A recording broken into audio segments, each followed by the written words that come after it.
ठीक है, तो इस प्रोग्राम में हम लोग क्या कर रहे हैं, सबसे पहले हम लोग ने एक ई नम डिक्लेयर कर लिया, ठीक है, मंथ्स।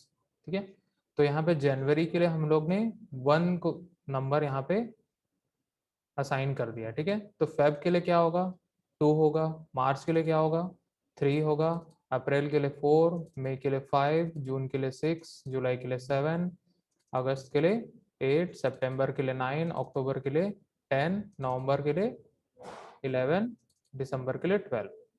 ठीक है, तो इस प्रकार से यहाँ पे सारे नंबर्स अलोकेट हो गए सबको। ठीक है, अब हम लोग को क्या करना है, उसको एक्सेस करके हम लोग को प्रिंट करना है। ठीक है, तो हम लोग इसको एक्सेस कैसे करेंगे, जैसे हम लोग एरे को एक्सेस करते थे। ठीक है, एरे को कैसे एक्सेस कर रहे थे, हम लोग लूप के थ्रू। ठीक है, यहाँ पे भी हम लोग इसको भी एक्सेस कर सकते हैं लूप के थ्रू। ठीक है, क्योंकि यहाँ पे जितने भी यहाँ नेम्स दिए हैं, ठीक है, नेम्स किसको असाइन किया गया है, इस नंबर को असाइन किया गया है। ठीक है, तो हम लोग यहाँ पे फॉर लूप यहाँ पे लगाए, इंट आई इक्वल टू क्या लिखे यहाँ पे, जैन। ठीक है, लेकिन जैन की एक्चुअल वैल्यू क्या है, इंटीजर वैल्यू है। क्या वैल्यू है, इंटीजर वैल्यू है। ठीक है, तो इंटीजर वैल्यू यहाँ पे डायरेक्टली पास हो रही है, मीन्स यहाँ पे हम लोग इस इंटीजर वैल्यू को एक नेम दिए, जैन। ठीक है, देन उसके बाद यहाँ पे हम लोग लगाए I is less than equal to December. I is less than equal to December, December की इंटीजर वैल्यू क्या है, 12 है। ठीक है, तो 12 यहाँ पे पास हो गया। ठीक है, तो लूप कहाँ से कहाँ तक चल रहा है, 1 से लेके 12 तक चल रहा है। ठीक है, 1 से लेके 12 तक चल रहा है। ठीक है, फिर उसके बाद हम लोग क्या लिखे यहाँ पे, प्रिंट है %d, और किसकी वैल्यू प्रिंट कर रहे हैं, आई की वैल्यू प्रिंट कर रहे हैं। ठीक है, तो अगर हम लोग इसका आउटपुट देखें तो कुछ इस प्रकार का हम लोग को आउटपुट देखने के लिए मिलेगा। ठीक है, 1 2 3 4 5 6 7 8 9 10 11 और 12। ठीक है, तो यहाँ पे इंटीजर वैल्यू एक्सेस होती है। यहाँ पे अगर हम लोग ये जैन, फेब, मार्च, अप्रैल, मई, जून अगर प्रिंट करना चाहे तो हम लोग नहीं कर सकते हैं। ठीक है, क्योंकि यहाँ पे इंटीजर वैल्यू ही है हमारे पास। ठीक है, इस ई नम में कौन सी वैल्यू स्टोर हो सकती है, सिर्फ और सिर्फ इंटीजर वैल्यू। ठीक है, इंटीजर वैल्यू ही हम लोग इसमें स्टोर कर सकते हैं, और कोई दूसरी वैल्यू हम लोग स्टोर नहीं कर सकते हैं। ठीक है, तो इससे क्या फायदा होगा कि अगर हम लोग को एक ऐसा स्ट्रक्चर बनाना है जिसमें हम लोग मल्टीपल वैल्यूज लें, लेकिन सिर्फ और सिर्फ इंटीजर वैल्यू ही हो, ठीक है, तब हम लोग ई नम का यूज करते हैं। ठीक है, यहाँ पे देखते हैं, in the above code we have created type of enum named as months which consist of all the names of months. ठीक है, यहाँ पे हम लोग ने पूरा मंथ का ही नेम लिया है। ठीक है, वी हैव असाइंड 1 वैल्यू, किसको असाइन कर लिए, 1 हम लोग जैन को असाइन कर लिए।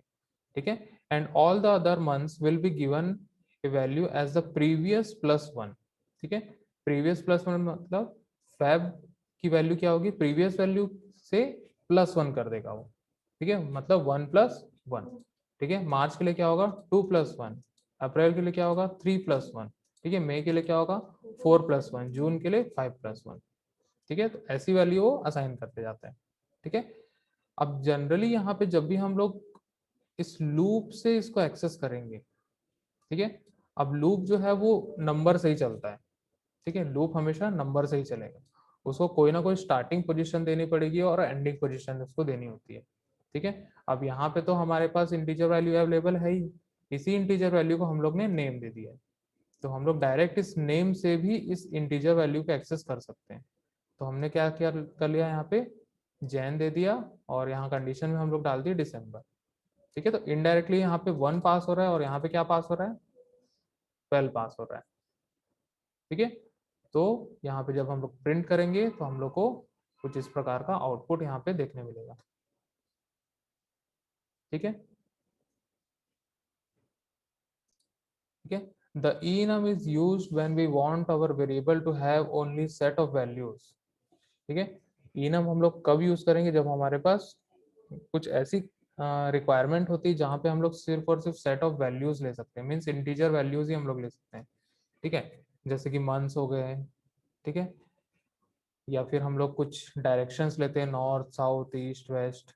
ठीक है, इस टाइप से। ठीक है, तो हम लोग क्या कर सकते हैं उसमें, हमें पता है कि नॉर्थ के लिए मान के चलो 1 असाइन कर दिए, साउथ के लिए 2 असाइन कर दिए, ठीक है, ईस्ट के लिए 3 असाइन कर दिए, वेस्ट के लिए 4 असाइन कर दिए। ठीक है, हमें पता है कि 1 वैल्यू नॉर्थ के लिए, तो हम लोग 1 से इस नॉर्थ को एक्सेस कर सकते हैं। ठीक है, 1 से क्या कर सकते हैं हम लोग, नॉर्थ को एक्सेस कर सकते हैं। ये सिर्फ और सिर्फ यूजर के अंडरस्टैंडेबल के लिए ही होता है, मतलब यूजर अंडरस्टैंडिंग के लिए ही होता है ये।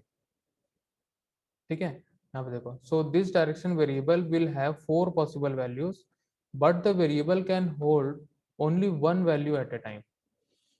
If we try to provide some different value to this variable, then it will throw the compilation error. यहाँ पे हम लोग इस नॉर्थ साउथ ईस्ट वेस्ट को एक ही वैल्यू दे सकते हैं। ठीक है, 1 वैल्यू एट ए टाइम। ठीक है, 1 वैल्यू एट ए टाइम, तो यहाँ पे एक ही वैल्यू हम लोग दे सकते हैं। ठीक है, ऐसा नहीं कि नॉर्थ को हम लोग 1 भी असाइन कर लिया और 3 भी असाइन कर दिए, ऐसा कभी नहीं होगा। ठीक है, the enum is also used in a switch case statement in which we pass the enum variable in a switch parenthesis. ठीक है, switch के साथ भी हम लोग यूज कर सकते हैं। ठीक है, आगे हम लोग इसका प्रोग्राम भी देखेंगे। It ensures that the value of the case block should be defined in an enum. ठीक है, हम लोग स्विच में क्या पास करते थे, नॉर्मल वेरिएबल पास करते थे, वैसे ही अब यहाँ पे हम लोग क्या पास कर सकते हैं, enum को भी हम लोग पास कर सकते हैं स्विच पैरेंथेसिस में। ठीक है, मतलब स्विच केस में जो स्विच वेरिएबल हम लोग लेते थे उसके जगह हम लोग enum भी ले सकते हैं। ओके, तो यहाँ पे आगे हम लोग प्रोग्राम इसका देखते हैं जिसमें हम लोग enum को यूज किए हैं स्विच के साथ। ठीक है, इस प्रोग्राम में हम लोग ने क्या किया, सबसे पहले हम लोग ने एक enum बना लिया, ठीक है, डेज नाम से। ठीक है, यहाँ पे Sunday Monday Tuesday Wednesday Thursday Friday Saturday. ठीक है, संडे के लिए हमने 1 दे दिया, तो मंडे के लिए क्या होगा, 1 + 1 मीन्स 2। ठीक है, ट्यूसडे के लिए क्या होगा, 2 + 1 3। ठीक है, वेडनेसडे के लिए क्या होगा, 4, थर्सडे के लिए होगा 5, फ्राइडे के लिए 6, सैटरडे के लिए 7। ठीक है, तो 1 to 7 हमने असाइन कर दिया। 1 को हमने नेम दे दिया संडे, 2 को दे दिया मंडे, 3 को दे दिया ट्यूसडे, ठीक है, 4 को दे दिया वेडनेसडे, 5 को दिया थर्सडे, 6 को दे दिया फ्राइडे और 7 को सैटरडे। ठीक है, अब यहाँ पे हमारे पास इंटीजर वैल्यू ही है। ठीक है, यहाँ पे क्या है, इंटीजर वैल्यू, लेकिन हम लोग इसको एक्सेस किससे करेंगे, इसके नेम से एक्सेस कर सकते हैं इस 1 को। ठीक है, वैसे 2 को किससे एक्सेस कर सकते हैं, इस नेम से, मतलब मंडे से। ठीक है, अब यहाँ पे हम लोग ने एक वेरिएबल बनाया मेन के अंदर में। ठीक है, यहाँ पे हम लोग वॉइड लिख लेते हैं ताकि कंफ्यूजन ना हो। ठीक है, enum days d हमने इस enum का एक वेरिएबल बनाया। enum क्या है, एक यूजर डिफाइंड डेटा टाइप है। ठीक है, जैसे स्ट्रक्चर होता था वैसे ही enum है। ठीक है, यहाँ पे हम लोग ने वेरिएबल बनाया, d = मंडे हमने दे दिया। सबसे पहले इस वेरिएबल को हमने इनिशियलाइज कर लिया है। ठीक है, तो कैसे इनिशियलाइज किया, हमने यहाँ पास कर दिया मंडे। ठीक है, और इस डी को हमने किस में पास किया, इस स्विच में पास किया। ठीक है, डी में क्या है, मंडे है, मीन्स ये मंडे वैल्यू को इस डिफरेंट डिफरेंट केस से मैच करेगा। ठीक है, तो केस हमारे पास बना है Sunday, case Monday, case Tuesday, case Wednesday, case Thursday, case Friday और केस सैटरडे। ठीक है, तो इस डी में कौन सी वैल्यू है, मंडे है, डी में है मंडे, तो ये केस से मैच करेगा क्या, केस संडे, नहीं मैच करेगा। ठीक है, फिर उसके बाद इस केस केस के पास आएगा, मंडे मैच करेगा, मैच कर देगा। ठीक है, तो क्या प्रिंट करेगा, टुडे इज मंडे। ठीक है, फिर उसके बाद ब्रेक एग्जीक्यूट होगा, उसके बाद के कोई भी स्टेटमेंट एग्जीक्यूट नहीं होने वाले। ठीक है, तो जब इसको रन करेंगे तो हम लोग को कुछ इस प्रकार का आउटपुट यहाँ पे देखने को मिलेगा, टुडे इज मंडे। ठीक है, आया समझ में। यहाँ पे एक चीज ध्यान देना, यहाँ पे हम लोग स्कैनएफ कभी यूज नहीं करेंगे, स्कैनएफ कभी यूज नहीं करेंगे, क्योंकि यहाँ पे हम लोग ने इंटीजर वैल्यू को एक नेम दिया है और वहां पे हम लोग स्ट्रिंग वैल्यू में नहीं ले सकते। ठीक है, स्ट्रिंग वैल्यू में लेना है तो हम लोग को थोड़ा डिफरेंट तरीके से हम लोग को यूज करना पड़ेगा। ठीक है, वहां पे स्ट्रिंग के लिए हम लोग को पूरा पैरामीटर पास करना पड़ेगा और एग्जैक्ट हम लोग को यही नेम देना पड़ेगा। अगर हम लोग ने कैपिटल एम दे दिया ठीक है, कैप से वहां पे एंटर कर दिया तो केस से मैच ही नहीं करेगा। ठीक है, तो हम लोग डायरेक्ट 7 क्यों यूज करोगे? ठीक है, some important points: the enum name available in an enum type can have the same value। ठीक है, क्या बोल रहे हैं यहाँ पे? the enum names available in an enum type can have the same value। ठीक है, अगर मान के चलो हम लोग एक enum बनाते हैं, ठीक है, मैंने यहाँ पे enum बना लिया फ्रूट्स, ठीक है, यहाँ पे लिया मैंगो, ठीक है, मैंगो इक्वल टू 1 कर लिया, देन उसके बाद स्ट्रॉबेरी लिया, स्ट्रॉबेरी इक्वल टू 0 सेट कर दिए, ठीक है, और एप्पल को भी हम लोग 1 दे दिए। ठीक है, एप्पल को हम लोग ने क्या दिया? 1 दे दिया। ठीक है, अब दोनों की वैल्यू को हम लोग प्रिंट करते हैं। Print F the value of mango is %d, और मैंगो प्रिंट किया। Print F the value of Apple is %d, Apple print कर दिए। ठीक है, तो आउटपुट में हम लोग को कुछ इस प्रकार का देखने मिलेगा, the value of mango is 1, the value of Apple is 1। ठीक है, और यहाँ पे क्या आ रहा है? अंडरस्कोर सी आ रहा है। इसका मतलब क्या होगा? जो डिफॉल्ट वैल्यू किसकी? मैंगो की, वही यहाँ पे कॉपी किया जा रहा है। ठीक है, यहाँ पे देखते हैं आगे।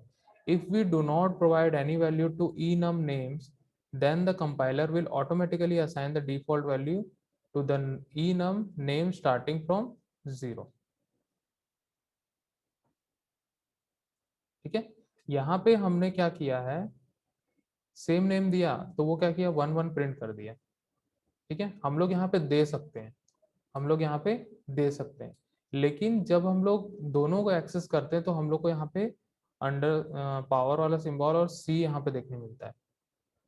ठीक है, मीन्स वो ऐसा समझता है कि ये मैंगो कॉपी किसका है? एप्पल का है। ठीक है, सॉरी, एप्पल जो है वो कॉपी किसका है? मैंगो का है। ठीक है, वैसा वो समझता है। ठीक है, नेक्स्ट पॉइंट देखते हैं यहाँ पे। We can also provide the values to the enum name in any order and the unassigned names will get the values at the previous +1। ठीक है, यहाँ पे अगर हम लोग 0 से असाइन कर दिया, 1 से असाइन, तो नेक्स्ट वाले का क्या होता है? बाय डिफॉल्ट वैल्यू क्या होता है? प्रीवियस का +1 होता है। ठीक है, नेक्स्ट है the values assigned to enums name must be integral constant, that is it should not be any type of such as string, float, etc।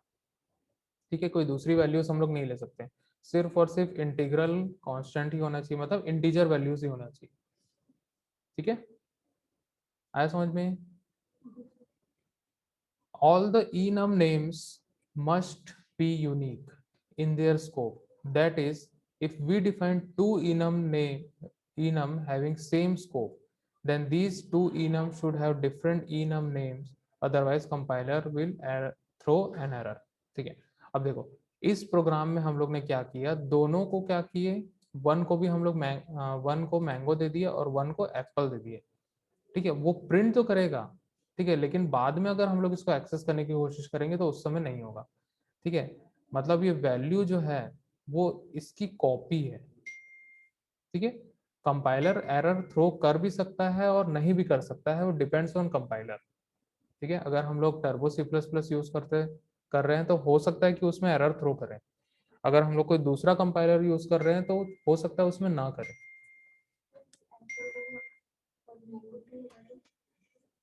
हाँ, तब कुछ दिक्कत नहीं है, अलग अलग होना चाहिए। ठीक है, अलग अलग हुआ तो कोई दिक्कत नहीं है। ठीक है, यहाँ पे इस प्रोग्राम में हम लोग ने क्या किया? enum स्टेटस, ठीक है, सक्सेस और फेल दो ले लिए। ठीक है, एक और enum बनाया हम लोग बूलियन, फेल और पास। ठीक है, फेल की वैल्यू क्या होगी? 0 होगी। पास की वैल्यू क्या होगी? 1 होगी। ठीक है, यहाँ पे स्टेटस में सक्सेस की वैल्यू क्या होगी? 0 होगी, फेल की वैल्यू 1 होगी बाय डिफॉल्ट। ठीक है, अब यहाँ पे ध्यान दो, इस फेल की वैल्यू 1 है। क्या है? 1 है। किसके लिए? स्टेटस के लिए। ठीक है, बूलियन के लिए फेल की वैल्यू क्या है? 0 है। ठीक है, अब यहाँ पे अगर हम लोग प्रिंट करते हैं the value of success is %d, और यहाँ सक्सेस की वैल्यू क्या है? 0 है। ठीक है, लेकिन हम लोग ने यहाँ पे कोई भी वेरिएबल बनाया है क्या? नहीं बनाया है। ठीक है, तो यहाँ पे हम लोग को एक एरर देखने के लिए मिलेगा। सबसे पहला एरर है कि हम लोग किसी भी दूसरे भी इनम में हम लोग सेम नेम से इंटीजर वैल्यू असाइन नहीं कर सकते हैं। ठीक है, सबसे फर्स्ट एरर तो यहीं पे आएगा। ठीक है, जब यहीं पे एरर आ गया तो ये एग्जीक्यूट होगा ही नहीं। ठीक है, ये एग्जीक्यूट नहीं होगा। ठीक है, यहाँ पे देख सकते हो redefinition of enumerator fail enum Boolean, और यहाँ पे मार्क कर रहा है, करके दिखा रहा है। ठीक है, previous definition is here enum status success fail. ठीक है, पहले से इस फेल को डिफाइन कर दिया गया है। ठीक है, तो हम लोग कोई भी दूसरे भी इनम में हम लोग सेम नेम नहीं दे सकते हैं, नेम भी अलग होना चाहिए। ठीक है, नेम अलग अलग होना चाहिए। मीन्स अगर इसमें हम लोग 10 इनम बना लेते हैं और 10 में अगर मान के चलो इस फेल फेल ऐसे हम लोग कॉमन कॉमन कर दिए, मीन्स सेम सेम हम लोग ले लिए, तो वो एक्सेप्ट नहीं करेगा, वो कंपाइलेशन एरर ही थ्रो करेगा। ठीक है, कंपाइल टाइम एरर ही वो थ्रो करेगा, रन नहीं होगा। ठीक है, और दूसरी बात, अगर हम लोग ने यहाँ पे कोई दूसरा भी ले लिया, ठीक है, तो भी अगर बिना वेरिएबल बनाए हम लोग इसको एक्सेस करने की कोशिश करते हैं तो भी वो एक्सेस नहीं होगा। वेरिएबल बना के ही एक्सेस करना है। ठीक है, क्योंकि हम लोग को इस ई नम को सबसे पहले इनिशियलाइज करना होता है। भले ही हम लोग कुछ नहीं कर रहे हैं, ठीक है, लेकिन हम लोग को वेरिएबल जरूर बनाना होगा। ठीक है, तभी इसको मेमोरी मिलेगी और वो मेमोरी से हम लोग इसको एक्सेस कर सकते हैं। ऐसा नहीं है कि कोई डॉट ऑपरेटर से इसको एक्सेस कर रहे हैं जैसे स्ट्रक्चर में होता था, यूनियन में होता था। यहाँ पे वैसा एक्सेस नहीं करना होता है, सिर्फ नेम से ही हम लोग डायरेक्टली एक्सेस करते हैं। ठीक है, लेकिन हम लोग को ई नम का वेरिएबल यहाँ बनाना होगा। ठीक है, जैसे यहाँ पे ई नम, ठीक है, क्या है स्टेटस, ठीक है, S1 नाम से हम लोग बना लिए। ऐसा बनाना कंपलसरी होता है। ठीक है, तभी इस प्रोग्राम में, मतलब इस मेन फंक्शन के अंदर में ये enum के जो ये वैल्यूज है वो अवेलेबल हो पाएंगे। जब अवेलेबल हो गए तभी हम लोग इसको एक्सेस कर सकते हैं। ठीक है, अगर अभी सक्सेस को मैं डायरेक्ट प्रिंट करता हूँ और जैसे इसको नेम भी चेंज कर देंगे यहाँ पे, ठीक है, तो वो कंपाइलेशन एरर ही बताएगा अगर मैं इसका वेरिएबल नहीं बनाता हूँ तो। ठीक है, आया समझ में?